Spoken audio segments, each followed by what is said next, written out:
The New York Islanders get a major update on Mike Reilly's status, and we all send him our best regards. We'll break it all down, what it means for the team, and have some more injury updates all coming up on today's Locked On Islanders podcast.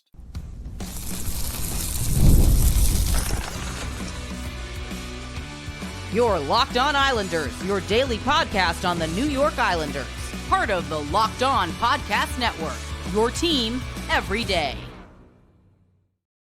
Welcome, everybody, to the Tuesday edition of the Locked On Islanders podcast, part of the Locked On Podcast Network, your team every day. I want to thank everyone who makes Locked On Islanders your first listen every day. Don't forget to subscribe on YouTube or wherever you listen to podcasts so you get new episodes as soon as they drop. Today's episode is brought to you by Indeed. Still searching for a great candidate for your company? Don't search, just match with Indeed. We have got plenty to get to, but there was some big news on Monday afternoon concerning the New York Islanders.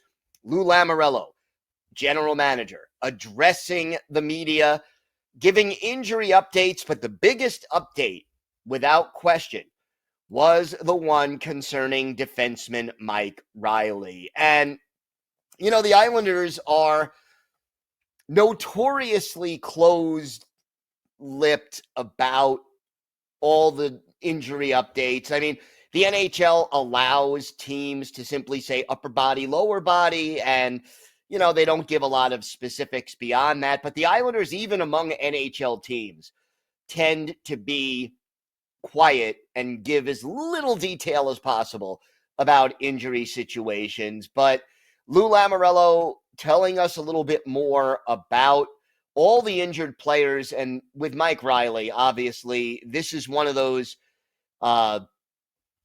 situations that transcends hockey.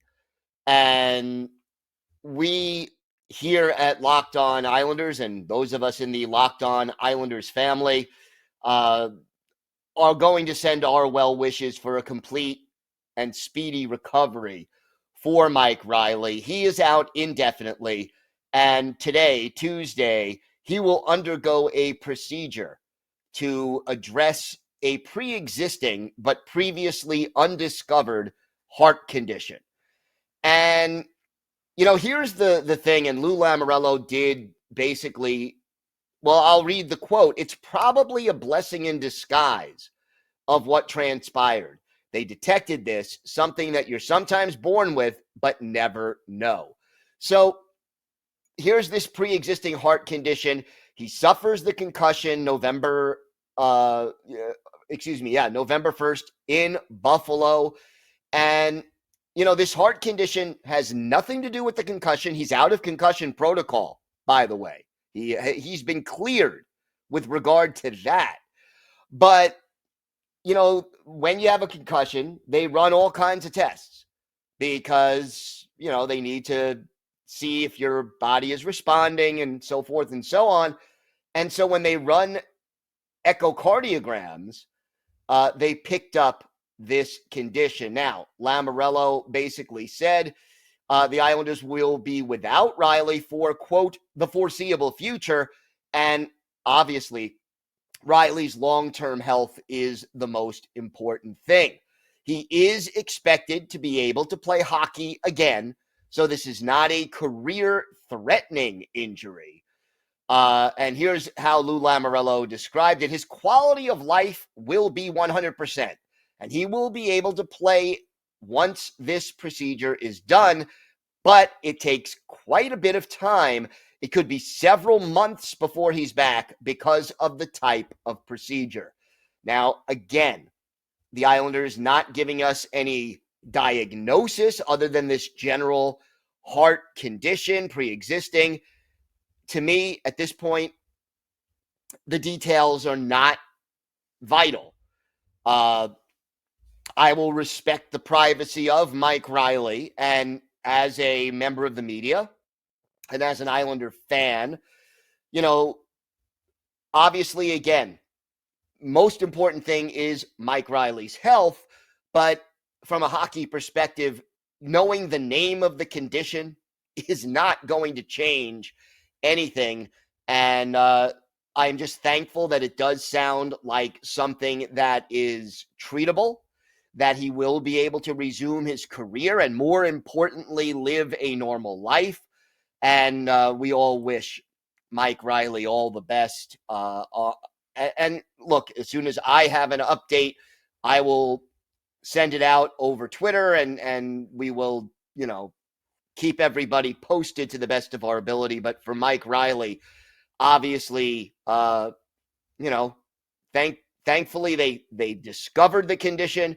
Hopefully they can treat it without any major complications. And Reilly goes on with his life and hopefully also his hockey career. But just a real surprise update in that respect on Monday afternoon from the New York Islanders and Lou Lamoriello. Now, Lamoriello also did give other updates on the injured players that the Islanders have right now. And the best news out of all of this is that Alexander Romanov on Monday practiced for the second time with the team and is now listed as day-to-day and is quote-unquote a game-time decision for tonight's game in Calgary, according to head coach Patrick Waugh. Now, second straight practice that Romanov has been a full participant. He was skating in practice with Noah Dobson, his usual partner, before all these injuries decimated the blue line. And that is another encouraging factor. So the defense pairings at practice Monday were Alexander Romanov and Noah Dobson, Isaiah George and Ryan Pelech, Dennis Cholowski and Scott Mayfield, with basically Grant Hutton and Travis Mitchell as the extras. So the likelihood is that as soon as Romanov is reactivated and is ready to come back into the lineup, Travis Mitchell probably heading back to Bridgeport. He has yet to appear in a game. But bottom line is that hopefully Romanov is back tonight. And if it's not tonight, Thursday would be the next game when the Islanders face the Detroit Red Wings in Detroit. And we'll see whether or not, that ends up being the case. But good news as far as Alexander Romanov is concerned. His return is close. And I will say that Romanov's return is vital to the New York Islanders. Now, Anthony Duclair still not skating, although Lou Lamoriello said hopefully he will resume skating in quote-unquote the near future. Mathew Barzal and Adam Pelech have not been cleared by doctors to skate. No timeline has been established for them to resume hockey-related activities, including skating. So that's the update as far as the injured players are concerned. The big concern, obviously, is Mike Reilly, that everything should go well with him and that he should be okay. And then the good news, Alexander Romanov, very close to returning to action, and that is what we want to hear from a hockey perspective. And, the other guys are still a ways away, but one player at a time, I guess, one day at a time. And, look, the healthier the Islanders get, the better they'll play, hopefully, and the better chance they'll have of being successful. Fingers crossed on Romanov. Reilly, it's ironic that this concussion could actually have saved his life. And, life is funny that way. Lou described it as a blessing in disguise. Wow. I mean, You get a concussion, you're out cold on the ice, and the net result could be that you end up getting this procedure to fix a condition that you didn't even know existed. That really could be a benefit to Mike Reilly. So we'll keep you up to date as soon as we hear anything regarding any of the injured players, and obviously Mike Reilly's procedure, but that is the big news. Now, I did mention the last couple of shows that we had a mailbag question. We're going to get to that in our next segment. It concerns Noah Dobson. We'll also preview tonight's game against the Calgary Flames. And for our Islanders' birthday of the day, this is a tough one, but I bet you at least one or two people will get it. Here is a defenseman who only played 11 games with the Islanders in their first NHL season, but he later went on to become coach of the New York Rangers briefly and elsewhere in the NHL. So let's see if you can guess who that is. We've got all this and more coming up on today's Locked On Islanders podcast. Today's episode is brought to you by your friends at Indeed. We're driven by the search for better, but when it comes to hiring, the best way to search for a candidate isn't to search at all. Don't search, match with Indeed.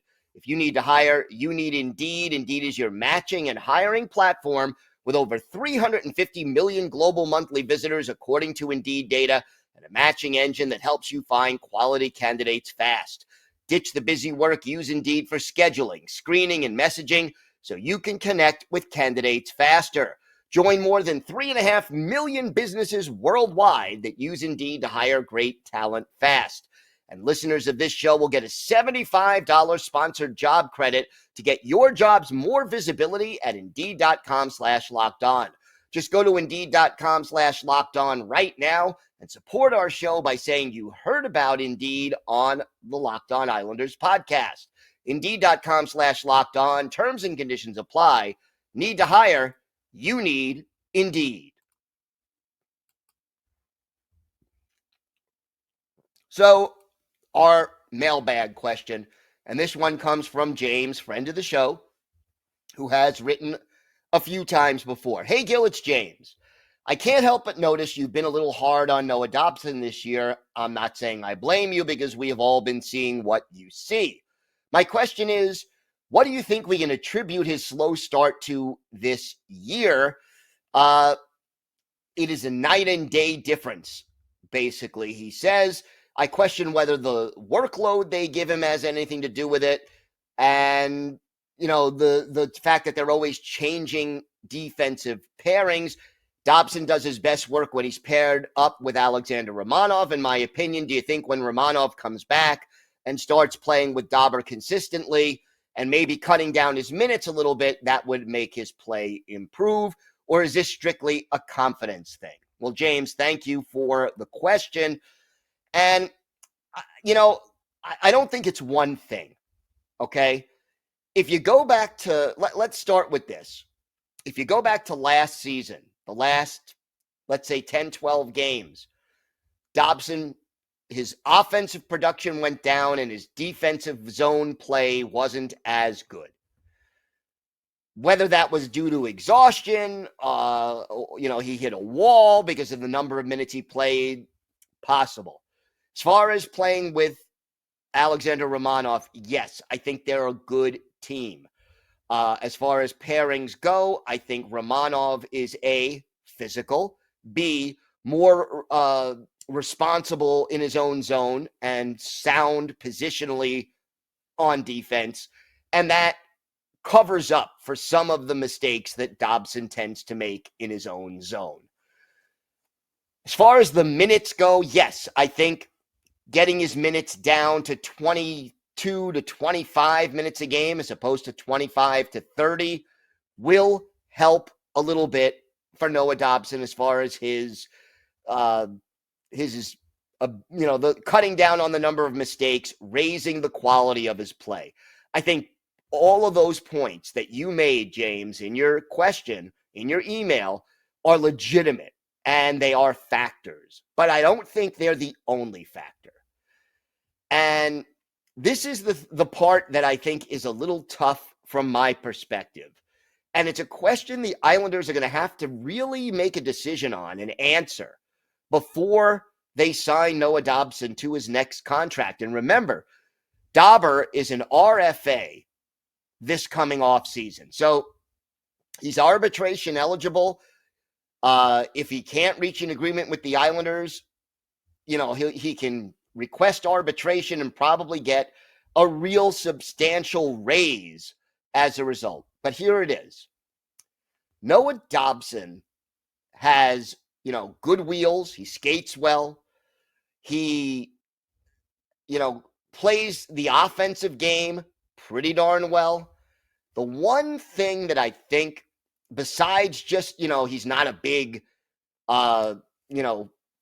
shut down defenseman type. And I'm not thinking he ever will be, and I'm not thinking he has to be. When you have the offensive skills of a Noah Dobson, you just need to be average in your own zone. But here's the rub, okay? Noah Dobson has really good athleticism, skating ability, again, can do a lot offensively. But I question his hockey sense. And it's not just in his own zone, although that's where it's the most obvious. Dobson is not a great quarterback of the Islanders' power play.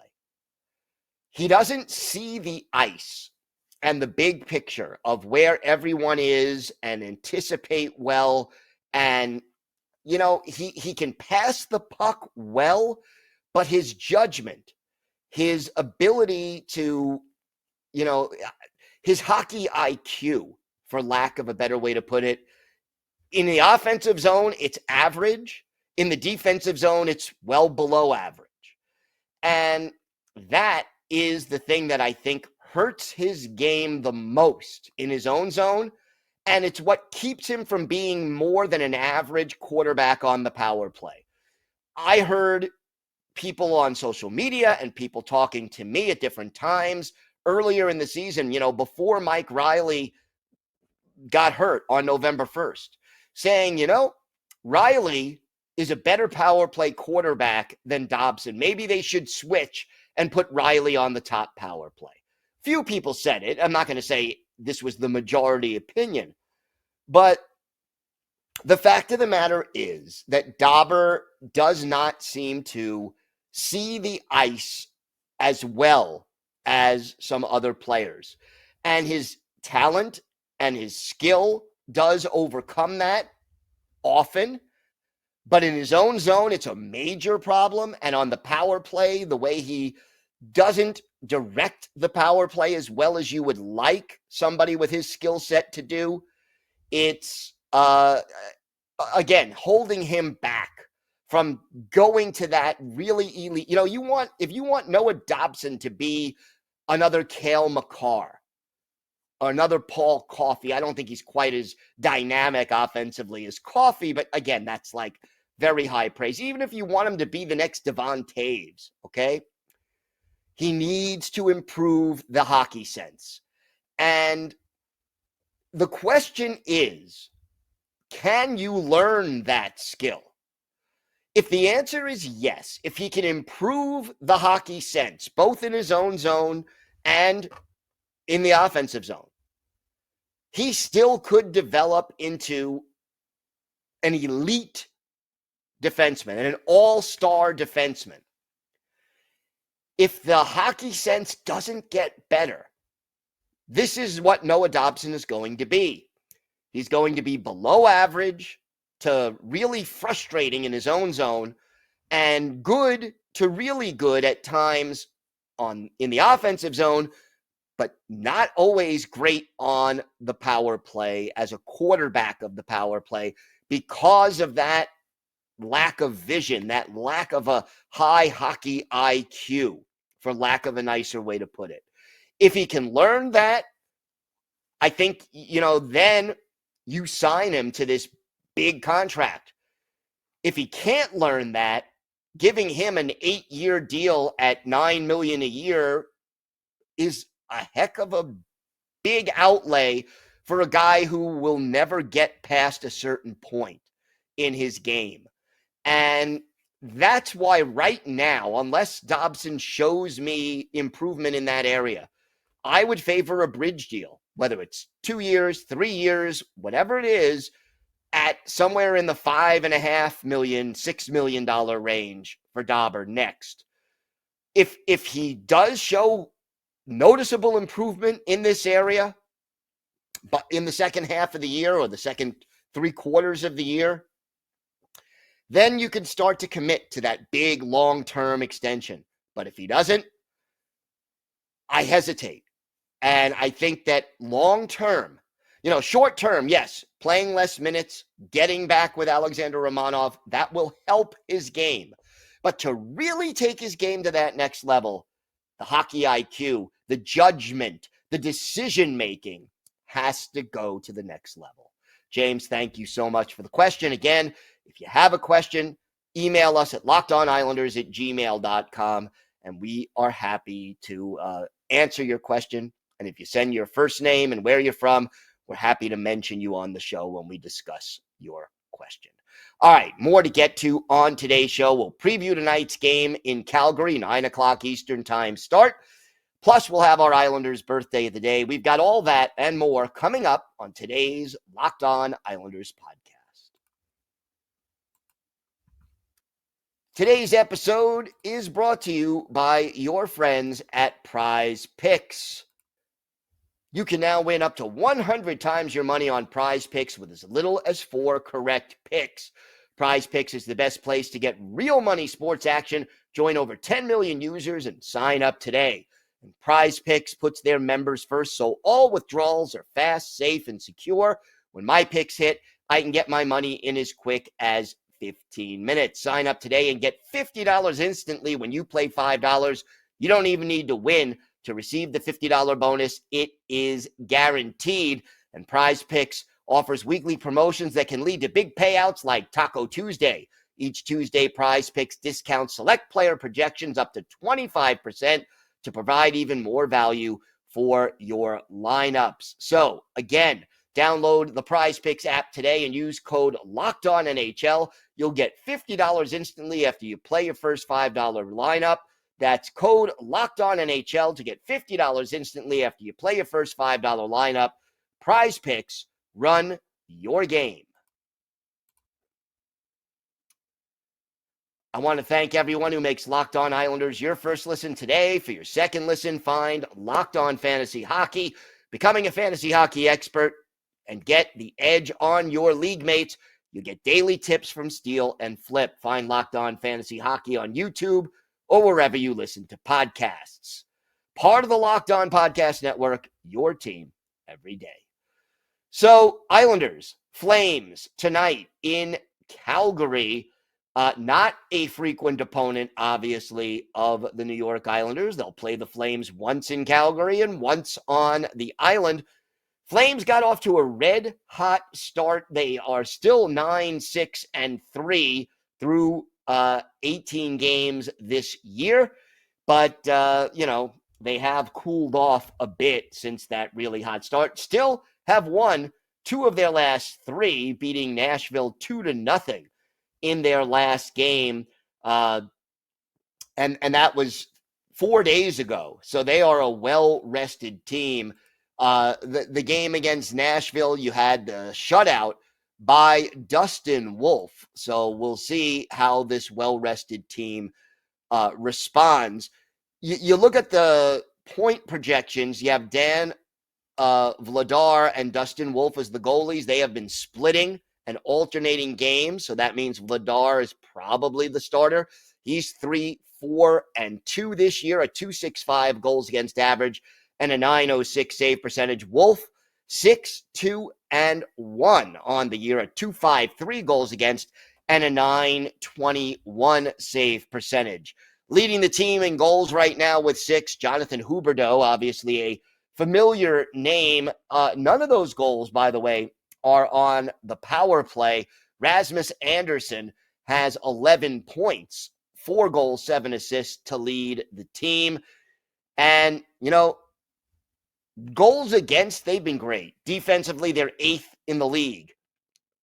The goals scored, they're kind of struggling, down to 23rd. No one on this team has more than 6 goals. That's Huberdeau. 5 goals for Nazem Kadri and for Matt Coronado. But overall, this team is struggling a bit to score goals. But their biggest struggles, and Islander fans, this is familiar, special teams. The power play for the Flames, 30th in the league, 13.5%. The penalty kill, 27th in the league, 73.6%. So 2 teams with really bad special teams going head-to-head. Something's got to give. We'll see how that works out tonight. The top line for the Flames, Connor Zary with Huberdeau and Igor Sarangovic. Michael Backlund centers the second line. Blake Coleman is the left wing. Matt Coronado, the right wing. Nazem Kadri now dropping down to the third line. Martin Prospisil and Andrei Kuzmenko are his wingers.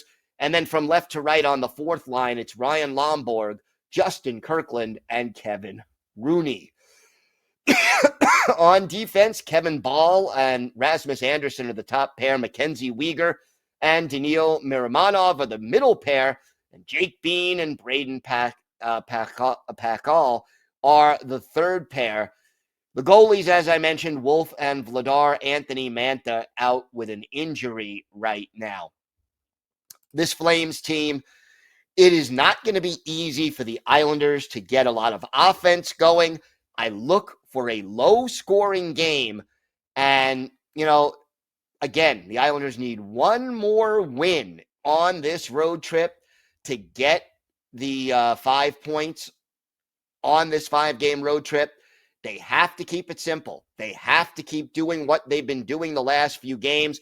If they get Romanov back, that is a big bonus. It strengthens the defense core and I think will help Noah Dobson a little bit as well with his confidence in both sides of the ice. All right, time now for our Islanders birthday of the day. And, well, today is the 72nd birthday of former Islanders defenseman Ron Smith, the native of Port Hope, Ontario, a 4th-round pick by the Islanders in their very first draft in 1972. And his entire NHL career was 11 games with the 72-73 Islanders. He scored 1 goal, had 1 assist, 14 penalty minutes, was a -7. Spent a few more years in the minors and a year in Sweden before retiring after the 1976-77 season. And Ron Smith later went into coaching and was an interim coach of the New York Rangers at one point. His best game as an Islander, it's the game he scored his only career NHL goal in. March 31st, 1973, Islanders visiting the Spectrum in Philadelphia to take on the Flyers. Jerry Desjardins gets the start for the Islanders. Doug Favell, the starter for the Flyers. This game was an absolute disaster. The Islanders fell behind 10-0 late in the second period. And after Tom Miller scored in the closing minute of the second to make it 10-1, our Islanders' birthday of the day, Ron Smith scored his first, last, and only career NHL goal. Ralph Stewart had the assist. Yeah, if you remember the Flyers from 1972-73, you know this was a fight-filled game. Ron Smith going at it with Dave Schultz. They both got roughing penalties at that point. So Smith involved in that. Schultz also got a double minor for roughing and a misconduct. So Smith later picked up a hooking penalty. So he did have 4 penalty minutes in this game. He had the goal. He was even in plus minus, which is quite an accomplishment when you lose the game 10-2. And he had 2 shots on goal. So Ron Smith is our Islanders' birthday of the day. I want to thank everyone who makes Locked On Islanders your first listen every day. Everydayers, we're back tomorrow. We'll have our key takeaways from the game against the Flames, our hero and go to the game. We'll also have our weekly farm report on all things Bridgeport Islanders to keep you updated on the Islanders' future and how they're doing right now. Don't forget to follow the show on Twitter at Locked On Isles, and you can follow me, Gil Martin, on Twitter at Ice Wars, NYR, VSNYI. We'll keep you up to date on all things Islanders all year long. And I'm also live tweeting during nearly every Islanders home and road game. Because it's a 9 o'clock start, we may have our premiere on YouTube a little later than midnight. We'll see how that goes, but I'll try to update everyone on Twitter about that. Until then, have a great day, everybody. Stay safe. And of course, let's go Islanders.